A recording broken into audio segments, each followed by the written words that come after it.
Good morning, everyone. This is Mary Conley from Jacksonville on, I think, the 23rd Saturday of July. Um, I did a little bit of psychoanalysis of myself.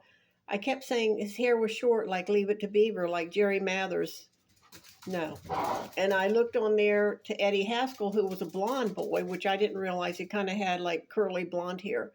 So then I'm looking, and then I realized and this is for Mr. Dellenberger, the neurobiologist. Why did I reach back? I could have said he looked like the guy on F Troop, which was the same type of haircut. It was obvious that Theodore Bundy had had a recent haircut. Even though there was body odor in the car, he had apparently had a recent haircut. That's why I think he was at the construction site doing day labor.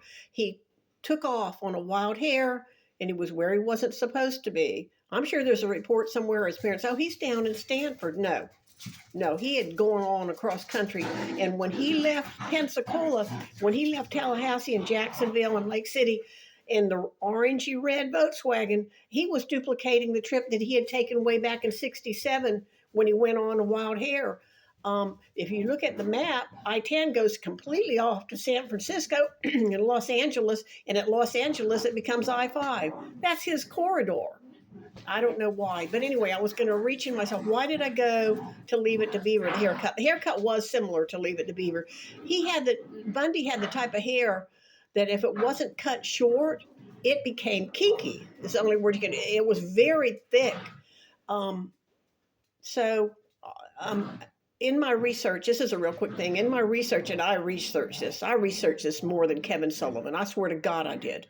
I mean, I knew Charlie Hale. I knew the name Peter Litkovic. I knew Dottie McKinney and Lieutenant Mickler.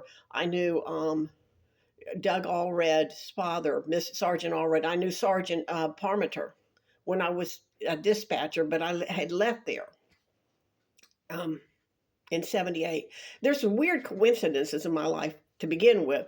I've run like 29 river runs. Guess who ran the river run? Kevin Meissner. He won the river run several times, and I've run it since the 80s. I'm sure that some of the beaches runs and some of the runs around here, he was in the run. I was in the back of the pack, but he was in the run. Um, Bonnie.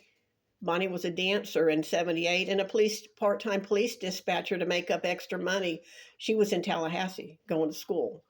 She ended up becoming a paralegal and worked for law firms and traveled all around the country.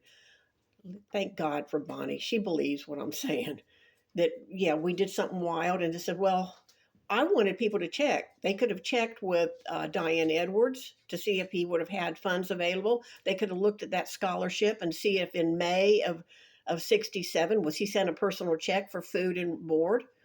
In my research, see, I don't forget things. In my research, I was looking up which car companies. Hertz was available and Avis was available by 67. They had actually started like in the 50s, late 50s, but by 67 they were at airports in various major cities. So there was a lady whose husband was being laid off or constantly being threatened with laid off from Boeing aircraft. She said, I can't stand the stress. Let's open our own business and see how it goes. They opened a rental car company called Dollar a Day. I think it was called Dollar a Day. It was red with a gold banner or something. Anyway, so I looked at this. Oh, this is interesting. And then I'm reading down the page looking for dollar a day rental places way back in 67 in Seattle. And then it said she had been given an award about 3 years ago, and she was 92 years old.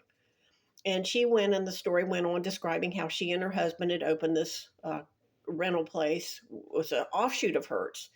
And she said, we were so poor, our first fleet of cars were Volkswagens. So she opened in 67 at some point by June. Was she running and let him rent this car? He did something he wasn't supposed to do. He may have had a roommate. Oh, he was here. You need to look into the scholarship and see how the funds were handled.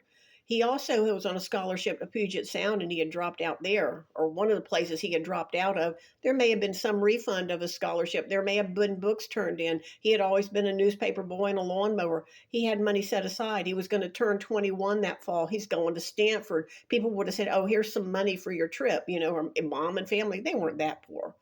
I mean, he had his father.